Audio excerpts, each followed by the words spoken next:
Ada sesuatu yang lagi gue pikirin dan terus terang rada gue khawatirin terkait Bapak Nadiem, Pak Erick Thohir, Pak Wisnu Tama, dan menteri-menteri yang lain.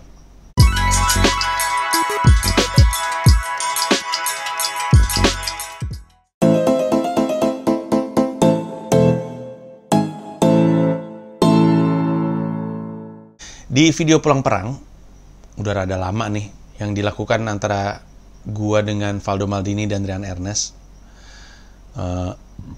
Di video tersebut kami ngebahas soal menteri-menteri pilihannya Pak Jokowi. Terus mana yang kita suka, mana yang kita nggak suka, mana yang kita khawatirin. Dan salah satu yang gua khawatirin itu adalah Mas Menteri Pak Nadiem Makarim.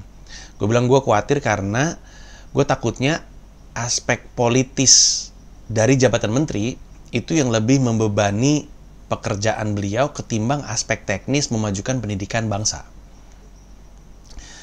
Dan kemarin sempat ada keriuhan soal mundurnya NU dan Muhammadiyah, kalau nggak salah ya, lupa, dari keikutsertaan dalam POP, Program Organisasi Penggerak. Ya nggak sih, kayaknya ya, kalau nggak salah itu. Dalam rangka protes. Nah, untuk yang nggak tahu itu apa, atau nggak ngerti kasusnya, atau mungkin udah lupa, karena ini gue curiga nih video nih tayangnya rada lama nih dari kejadian.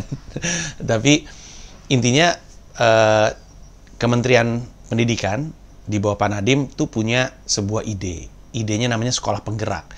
Sekolah penggerak itu membuat sekolah itu punya inovasi-inovasi, punya terobosan-terobosan yang akan memperbaiki kualitas guru, kualitas pengajaran, memperbaiki cara kurikulum itu dijalankan, membantu mengubah wajah pendidikan Indonesia dari lembaga-lembaga pendidikannya itu sekolah. Namanya sekolah penggerak nih, dikasih inisiatif. Terus, untuk memastikan ada sekolah penggerak, dibikin program organisasi penggerak, di mana Kementerian Pendidikan kerjasama lintas sektor. Nanti organisasi-organisasi yang terlibat, pihak-pihak yang terlibat ini rencananya mau dikasih dana untuk membantu mereka bergerak ke sekolah dan membantu sekolah jadi sekolah penggerak. Gitu. Jadi misalnya dalam hari ini, misalkan organisasinya adalah misalnya Stand Up Indo. Stand Up Indo bilang, saya mau terlibat dalam kegiatan ini. Saya percaya bahwa sekolah harus berubah. Saya percaya sama konsep sekolah penggerak. Saya pengen jadi organisasi yang ikut terlibat mengubah sekolah jadi sekolah penggerak. Oke, Stand Up Indo daftarin. Stand Up Indo dapat duit nih. Stand Up Indo nanti akan gunakan duit itu untuk membantu sekolah berubah jadi sekolah penggerak. Intinya kayak gitu. Dan menurut gue wajar. Jangan serta-merta, ini mau project nyari duit aja. Mungkin ada yang mau nyari duit. Tapi kan Islam mengajarkan kita untuk berprasangka baik. Husnuzon. Kita mah percaya aja bahwa organisasi-organisasi ini emang ingin mengubah sekolah jadi lebih baik, jadi sekolah penggerak, dan mereka ingin terlibat. Dan memang butuh dana, udah pasti. Kita mah sepakat aja bahwa emang dana terbesar kita tuh harusnya jatuhnya ke pendidikan. Dan memang dari APBN 20% kan ke pendidikan memang. Walaupun mungkin besarnya di biaya kayak operasional ketimbang program, tapi itu masalah yang berbeda. Tapi emang kita sepakat bahwa APBN terus banyak di pendidikan, makanya kita paham bahwa uang yang ada di pendidikan ini mesti dialokasikan dengan benar, masuk akal, ada sekolah penggerak, dan POP-nya, program organisasi penggerak. Nah, kemudian jadi masalah, dua organisasi besar mundur karena ngelihat ada yayasan besar, salah satunya ada, kalau nggak salah, Putra Sampurna Foundation, PSF. Terus mereka pada marah, mereka bilang, lah gimana sih, masa organisasi kayak gitu dikasih uang? Nggak bener ini mah, saya mundur nih. Yang nggak ketahuan adalah bahwa ternyata si PSF dan organisasi lain tuh nggak pakai duit dari pemerintah, mereka jalan pakai duitnya sendiri, jadi nggak dapet. Nah, ini kan sebenarnya kan bukan masalah pendidikan, ini kan masalah politik, sesuatu yang memang jadi tanggung jawabnya Pak Nadiem. Makanya pada akhirnya Pak Nadiem minta maaf. Beliau tahu, oke, ini salahnya dari gue nih kelihatannya nih, atau setidaknya mungkin gue nggak ngerasa salah. Kenapa gue nggak ditanya dulu, kenapa langsung ngomel duluan. Tapi kan posisinya menteri ya, kan nggak mungkin nunjuk-nunjuk. Kan kita kan bisa pahami dari sisi kementerian pasti pengen merangkul semuanya. Jadi Pak Nadiem, sorry gue salah, tolong dong balik lagi. Terus akhirnya sempet dialog, kalau nggak salah Muhammadiyah duluan yang masuk atau NU duluan yang masuk, gue lupa.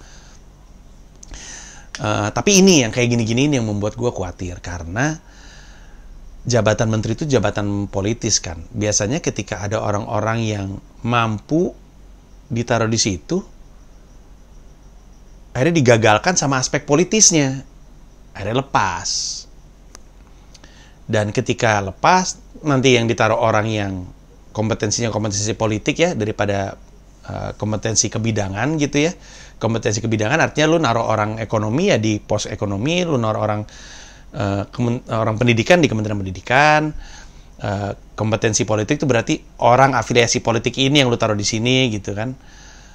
Kan ya bukannya berarti orang yang dalam tanda kutip afiliasi politiknya itu membuat mereka menjabat itu nggak bisa, bisa juga, tapi kan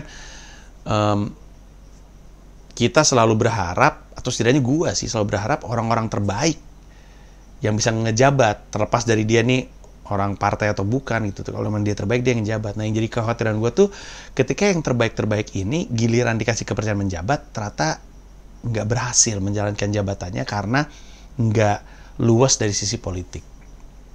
Tuh sebenarnya.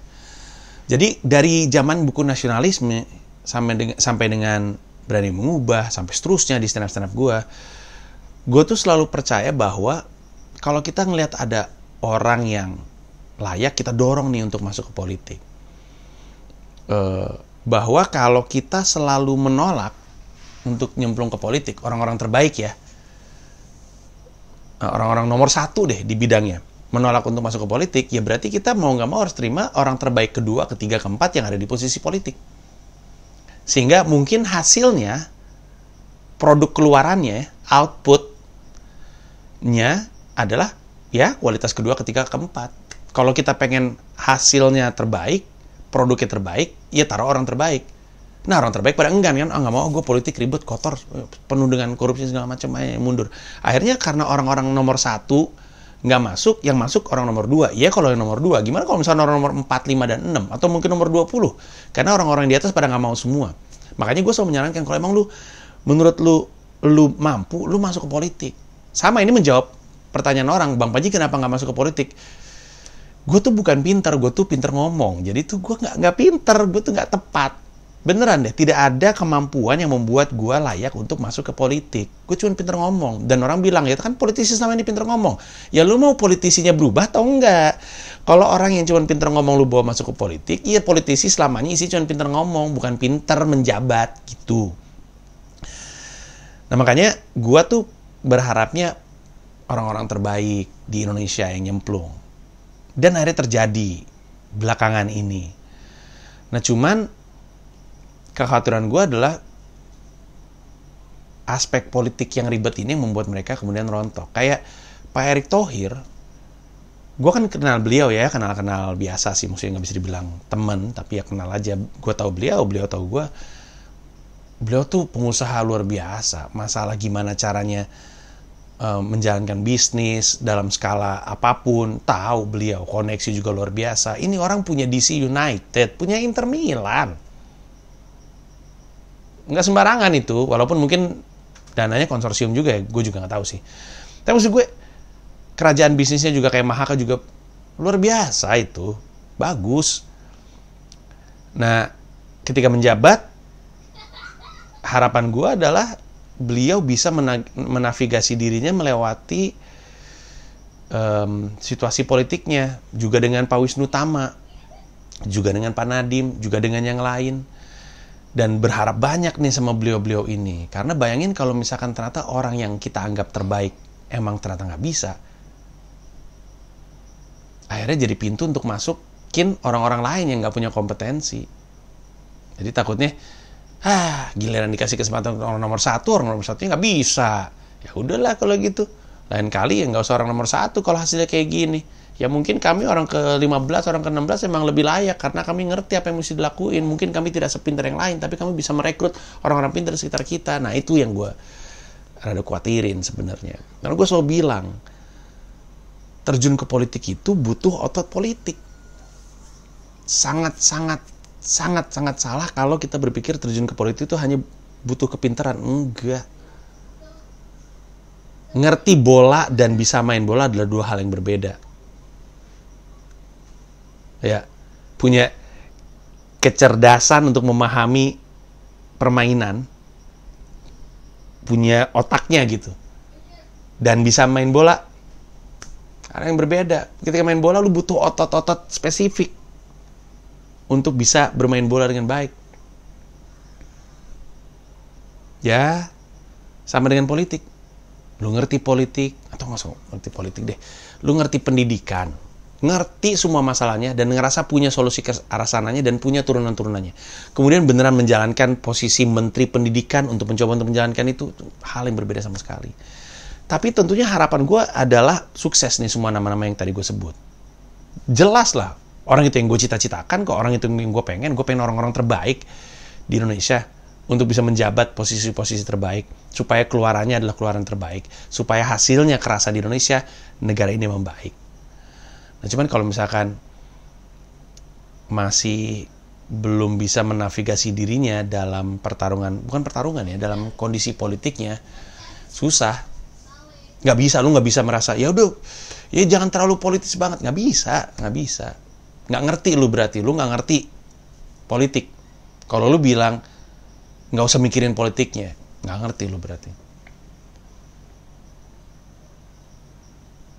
Dan moga-moga nama-nama yang gue sebut dan menteri-menteri lain cepat dalam belajar untuk menavigasi dirinya dalam pertarungan politik ini atau kolam politik ini, supaya aktivitas politiknya tidak membebani aktivitas memajukan kementeriannya masing-masing. Harapannya besar, dan karena itu gue bisa ngebayangin bebannya juga jadi besar. Beban sama Pak Nadiem, Pak Wisnu Tama, Pak Erick Thohir, dan menteri-menteri lain. Gue nyebut ini karena ini kan menteri yang ini ya, media darling. Kalau gue sebut nih pasti lu tahu. Nanti nama lain gue sebut lu kagak tahu juga. Tapi ya intinya kalau kita ingin makin banyak orang-orang terbaik menjabat posisi-posisi strategis di negeri ini, ya kita mesti dukung dan mendoakan dan menambahkan beban itu kepada beliau yang bebannya udah gede dari beban kementeriannya sendiri, ditambahin beban harapan. Tapi gue rasa beliau-beliau ini nggak berkeberatan, karena beliau tahu kalau beliau sukses akan jadi inspirasi dan membuat orang lain yang merasa dirinya mampu, merasa dirinya terbaik, jadi memberanikan diri untuk terjun ke politik, untuk mau mengabdi. Pengabdian ini, karena isinya penuh dengan caci maki kan, mau mengabdi, dan mau jadi bagian yang mengubah Indonesia ke arah yang lebih baik. Itu aja dari gue. Makasih banyak. Thank you, Goks.